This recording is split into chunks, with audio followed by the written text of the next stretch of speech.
what an interesting variety of perspectives. And I'm hoping that people are seeing the variety. And I think also that you are beginning to recognize there isn't just this one standard definition. So we're going into the next area that we're asking people about.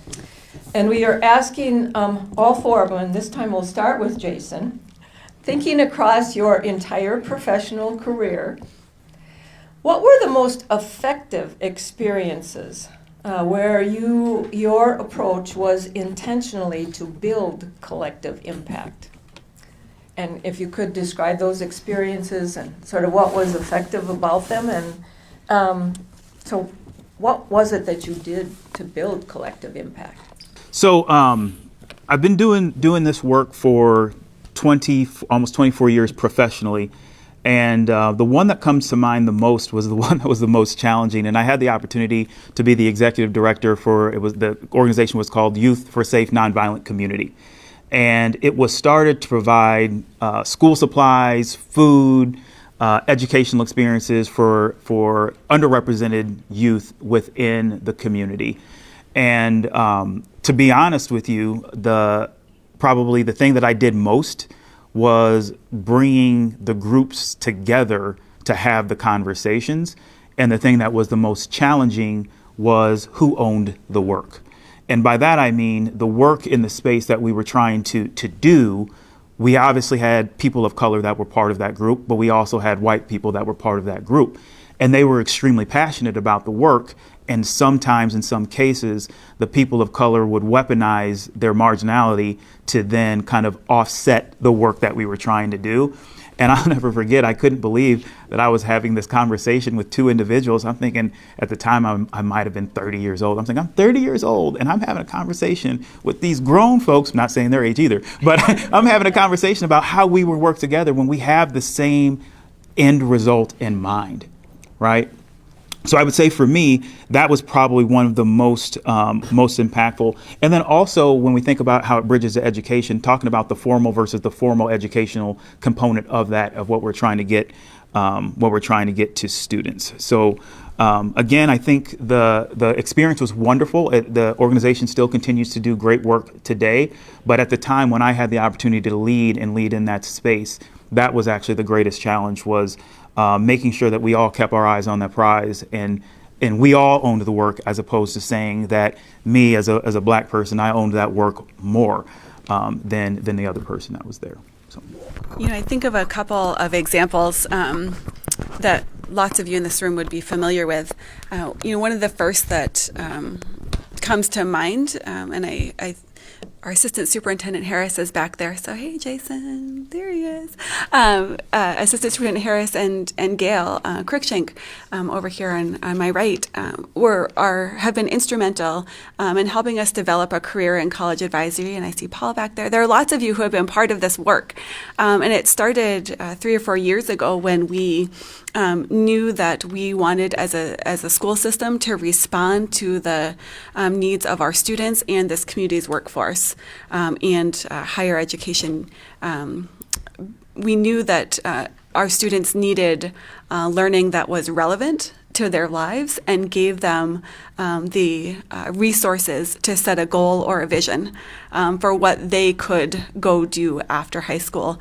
So with the help of particularly those folks I mentioned, with the support of then Superintendent Jett, we were able to pull together employers, higher education partners, to start to develop in collaboration a high school, middle school, high school framework that supported our students in starting to explore their careers, right, building off the great work of EPIC, that started to explore their career interests, their high school their post-high school aspirations, and through that really authentic engagement, we were able to get employer input into what courses we would need, and it's really the work of that team that led us to set a goal of by 2025, all of our students would graduate with either college credit, industry workforce certification or workforce experience tied to a career goal or a career interest. And that's a lofty goal. And we've got another couple years to make that happen. But that team has really made that possible. And now they're helping us move into micro internships and mentorships. And that is changing the way our students are experiencing their high school careers. And so that is one of the most successful that I've seen. And it took everybody being willing to say, well, this might be what's most important to me, but this is what's important to the collective. And so I'm going to give up the me for the we. And so I am grateful for that. And then the other thing that I would just share is our collaboration with the Cop House, which again was begun under these folks over here. But recently we have co-located into that space. So we have an office, we have staff, Ed is here, Kip is here, from our equity team who go every week to meet with our families who live in that environment or that community neighborhood who meet with the students after school. They help support the soccer or the sports activities league we provide in partnership with CentraCare. We help direct families to resources for healthcare. And so it's just a really nice partnership of us being able to go out and not always expect our families to come to us, but to be able to provide that support to our families where they need us to be instead of always the other way around. My turn. So when I hear the question that's raised, I got to think about who I'm sitting between. And so it's, excuse me, it's, you don't know where it's going. I don't know where it's going. Okay. You're nervous is good.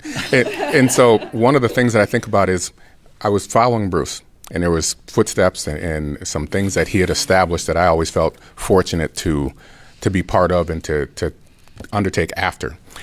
And then I'm sitting here, and here's Dr. Putnam, okay, Miss Ivy League. And so I tease her like that. You guys don't know about that. But anyways, with that, one of the things that I'm fortunate in terms of, I'm not necessarily right here, but I get a chance to talk to her and say, how are things going? So it's like this follow-up. So I get a chance to things that I was privy to or part of. I'm following him, and I get a chance to ask her, how's it going? Hope that makes sense. So with that being said, I'm here in St. Cloud, and the question is, throughout my entire professional career. And so what comes to mind, I'm going to keep it here, is the referendum for tech, and so a collective impact. And so with that, if everybody doesn't remember, a few years ago, there was this thing where tech had not, it was over 100 years old. And so things had not gone well, and I was part of the first referendum when I first get here, and it did not pass. And what we recognized at that time was we needed the entire community to be in on it and to understand the benefits of. And so I think of other moments in my career, not necessarily here, that were not as in-depth as that. Okay, so I need to say it like that. This was going to take an entire village and an entire community to support. And so things that happened there, not being the brightest bulb in the world, but talking to Pat and talking to Bruce in terms of how to get things done. So you get a superintendent's advisory committee. And who was on that committee? You had former educators that had been in the district. You had community members, business folks, government officials, parents, students, you name it. You wanted to get all those perspectives in the room to talk about what's best or how to best get that message out in terms of being able to talk to people. With that, then we all started talking about listening sessions. And so in those listening sessions, now you had students as part of the listening sessions, you had parents as part of the listening sessions, you had community members, people that were in retirement homes who were going to vote for sure. You had to make sure that they understood the benefits in terms of how this was going to play out within the greater St. Cloud community. With that, you also had, and I'll say it again, the GSDC, Rotary, Chamber, all those individuals had to go out and help sell it collectively. Okay, and it was all about what was going to be best for this community and for the workforce in the future. And again, like I said, that it was the most in-depth experience that I've experienced in my career. And when somebody says, well, what was the impact of that? Well, you're experiencing some of it now. And I would also say the jury is still out, because that building hopefully will be there another 100 years. But with that, it would be nice 5 years from now, 10 years from now, 15 years from now, to see how that plays out in terms of the impact on this entire community. What's that? Sorry, I take orders from her. Okay. And so I always have. And so what she asked me to do was make sure I put in a plug for Apollo. Okay.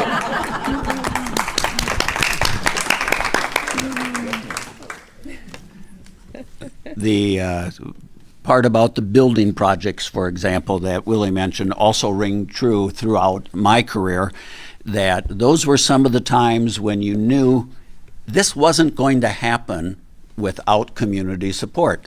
There aren't many districts that can afford to build any projects or facilities of any magnitude without a referendum. And so the ability to get the community to recognize the need and then support the need become paramount in making anything happen.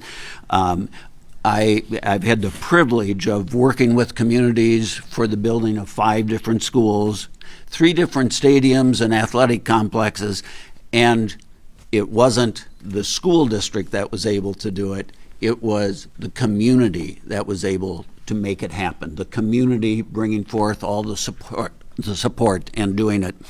But those were important at the time in those communities and very, very necessary. And they were almost like operational things to make sure that we could keep going and to make sure that the district had a long-range future with its facilities.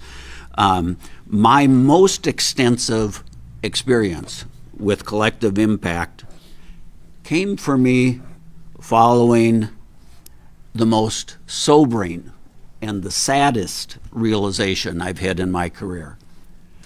After years of wanting to believe that if you participated in a good school district and ran a good ship, you could solve those problems existing within your community and educational system. But the problems are pervasive and ever present, always out in our community and bring themselves to our schools. And it took me quite a while into my career to realize schools can't do it alone.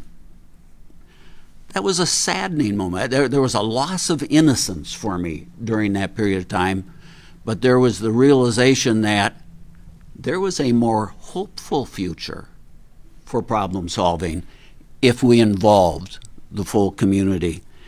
Schools need and benefit from every bit of community support they can find. We need healthy children, well-fed children, positive early learning experiences, school readiness, reading proficiency, social and emotional development, civic awareness, and career readiness. Schools and communities need that. Pat's referenced that it was about 13 years ago that Partner for Student Success and the collective impact era kind of hit home for me. It was an interesting meeting. Pat was present. We were recalling it this morning. We invited over 24 youth serving agencies to come to the district office boardroom area and discuss how we could work collectively, how we could work together. The first meeting was messy and confusing, and we had a lot of community entities there, youth serving entities, wondering why they were there. In fact, by the middle of the meeting, we had some entities thinking the school wanted their jobs, that we wanted to take over. And I'll use my closest friends and associations so they know that this isn't anything that didn't occur without a great deal of thought. But Boys and Girls Club was curious. Big Brothers Big Sisters were curious. The health organizations were curious. Why have we called everybody together? And as I said, it was messy, but little by little, when everyone reported out, we heard common concerns that needed to be addressed within the school and within the community. and it gave birth to a beautiful partnership of many, many, many organizations saying we can do what we will do what we can do to help. We learned of many positive programs in that meeting, but we also heard people say, I didn't know you did that. I didn't know that was available. We weren't aware. How can we partner with you? So it brought about some partnerships that we weren't even aware that would happen and mature, but all for the service of our youth. There were many good initiatives going on, and this helped to bring the collective impact to it. The Partner for Student Success story kind of varies according to whomever you talk to, because everybody had a different role in the input. And so you can hear someone's history, and I believe there's a real truth to that about how Partners for Student Success evolved. But it had things in common that led to the goals they still have. Every child prepared for lifelong learning. Every student succeeds in school. Every student is ready for career training and post-secondary. The community rallied behind the school, and that is probably something that I'm most impressed with as far as an area of collective impact in the career that I've observed. I'm not going to say a lot because it's a panel that we want to hear, but one of the things I'm thinking is the evolution of me to we, and what that really means for many, many organizations in many different sectors of the community to identify who is the we, and how does it relate to your organization in order for it to be moving the me to we. And the more we begin to identify that, the deeper we can go to change those systems that prevent the kinds of things that Bruce was talking about. So the next question is, some have speculated that this 13-year-old definition of collective impact and the framework that it has needs to evolve, that it needs a significant upgrade. Based on your experiences, have you found limitations or gaps in the current concept of collective impact? So what do you struggle most with? And what do you do when that happens? That's part one of this question. And we'll get to part two as soon as we've answered that question. Start here? Yep. I think one of the things that I observed in the early stages of Partner for Student Success is how hard it is to establish means of communication, how hard it is to find the right people within the organizations or within the community, and to be able to make those connections.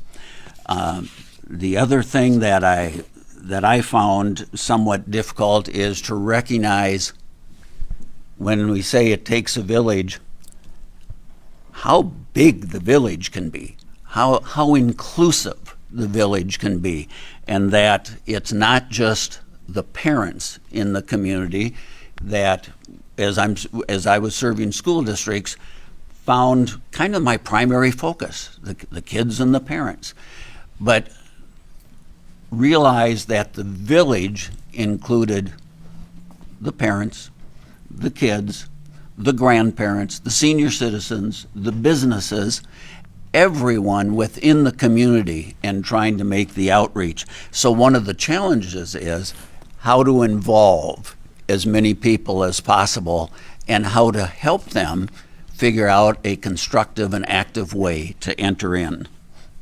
So the question started out talking about, based on your experiences, the gaps, and it also talks about what do you struggle with most. And so the gaps, for me, it's I always I stop paying attention to stuff like that. And so it's what I struggle with is the limits that others place on either you or a community. And what do I do with that? And what was I taught taught as a kid, my grandmother, if somebody places a limit on you, kick the door open. Okay, just kick it open and don't pay attention to that. And so an example for me is in the position I'm in now. And so for some of you, you don't know, but I used to work in Vegas. Okay, Bruce knows. Okay, we talk about that. And so in Vegas, you'll understand my story in a second. When you're in Vegas, if you walk into a casino, you want to pay attention to where the loudest noise is coming from. Okay, you look at that, you hear that table, you hear people screaming and hollering, and you're like, oh, wait a minute, somebody's winning. Okay, and I need to go play at that table. What do I mean by that?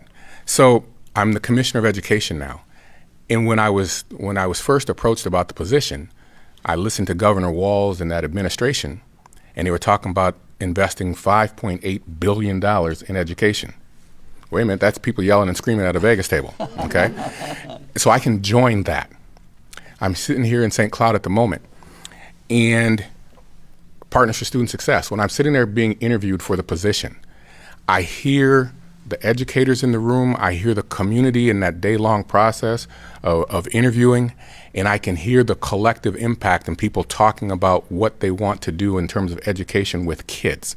Ding, ding, ding, ding, ding, that's another winning table. I will go join that and so move the family here.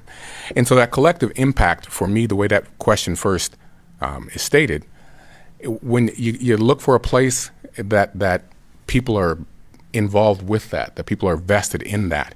And for me, this community was already kicking the door down as it relates to that. And that's part of the reason I wanted to join. And I know that's not necessarily answering the question, but it's looking for people who are like-minded. So I want to think a little bit in answering this again about the me and the we in terms of the gaps.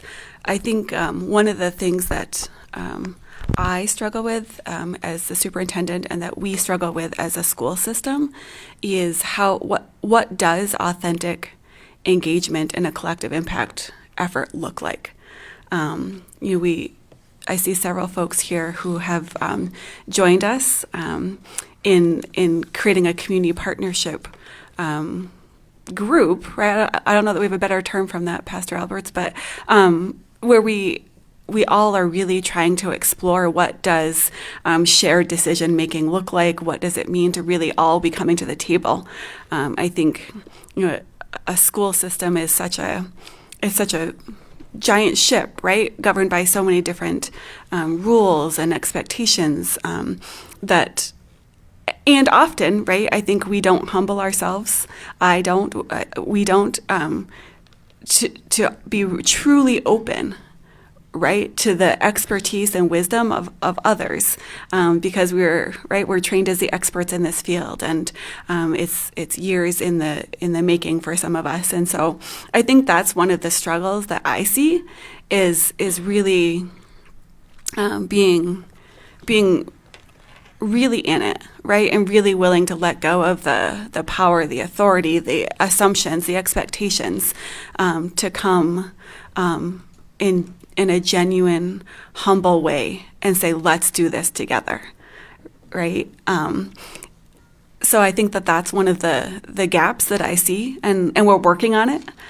We work on it all the time, and I think, and I'm grateful to the people in this room who are willing to give us the honest feedback, who are willing to be with us in those hard places, and then the we. Right, I think the other struggle is similar to, what Commissioner Jett. I'm sorry, I keep calling you that. What Commissioner Jett said is around that noise, right? I think one of the other struggles is that there are so many competing interests for often scarce resources. And so as we are trying to move forward in authentic partnership to change outcomes for kids or to change outcomes for community, how do we balance the size of the village, the needs of the village? How are we making sure it's not just the loudest? Often we disagree, right? And that isn't an easy process either, is working through each of us being willing to give up something, right, to move us forward. So those are some of the struggles that I think we encounter, and that we continue to try to figure out how to navigate together. I have two that I want to speak to. The first one is sustainability. I think is a challenge. As I mentioned before, I think so many of the efforts are built on from one person doing the work and being extremely engaged. And as those people transition, move out of the community, that work sometimes suffer. So I think I would say when I look at when I look at kind of the pillars, the sustainability portion from a human resources and human capital perspective. And then the second place I would say is the need versus the narrative. And what do I mean by that? So when I think about the need, I think about 16-year-old Jason Woods being part of what was called Quad City Scholars. And it was again, community impact group that was geared for underrepresented students to kind of expose them to leadership, college, and those types of things. And if you've ever been to one of our commencement ceremonies, I usually will end it by saying, Huskies, are you ready? And then they yell, Huskies are always ready. And it's just a beautiful, beautiful sound. Where did that come from? That came when a 16-year-old Jason Woods had the opportunity to hear someone say in a room he was presenting to us. And he said, Black people, are you ready? And we don't know what to say. And he said, Black people are always ready. And he said, every time I say that, I want to hear that. Black people ready? Black people are always ready. And that narrative I needed to hear as a 16-year-old. And yet there's people that don't want to hear me hear that narrative, right? And so that causes a challenge. But the power of being able to recognize that. I was just on a panel just previously. I had an opportunity to speak at a chamber, and I said, right, the ability, my DEI lens is inclusively inviting, intentionally recognizing. That means everyone is always welcome, inclusively inviting. But intentionally recognizing means if there's a women's leadership conference, if a dude decides to be there, okay, but it's not designed for you. So what's said there, don't come to me and complain. Right. So you can say Black Lives Matter and you can say Blue Lives Matter. And I actually said in the presentation, at what point can I see the Blue Lives Matters also say Black Lives Matters and not All Lives Matter? So when I talk about the narrative of what people need to hear, right, the need versus the narrative, I'll say the last one, kind of the narrative piece also with rumors. Right. So St. Cloud State University is always, I think, criticized for you just need to serve the community. You need to serve the community. What are you doing in our local communities? Well, I've been here for 4 years, and 4 years, the same schools are our top feeder schools, folks. What do you think that they are? They're Apollo, they're Tech, they're Sartell, and Sawgrass every year that I've been here, right? And they say, but you're not serving the community. And then I usually will ask, well, why? Well, it looks like you have a bunch of international students and such. I said, well, okay, I think you're speaking from a skin visible perspective. I can't help it if my number one feeder, Tech and Apollo, if the 50 students that are coming, 60% of them are Black. It's still my community. Am I not serving my community?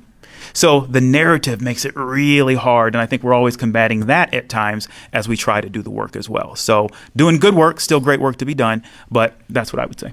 The narrative, the communication, the identification of who the we is and what are we for. Last question. We only have a few minutes. What are you seeing in the future of collective impact initiatives in education that excites you? Present and the future. And so it's very exciting to see everybody here with a common interest. Second, if you're ever wondering why is this hard work, why is this tough, if you go back 50 years ago, Minnesota had 3 million people, 1 million school-age kids.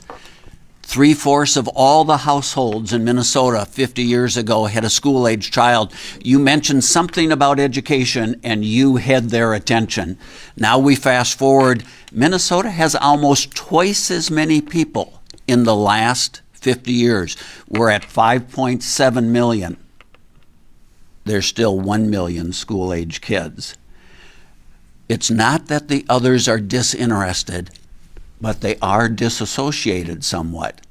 And so if you're asking yourself, why is it hard work to involve the community, the inherent and natural interest of having a school-age child doesn't exist for a great number of our communities and the households. It's our job to be able to enlist them, to be able to go out and find the common interests that they have in their community, their state, and their youth's success. What do I see as the future? And what excites me?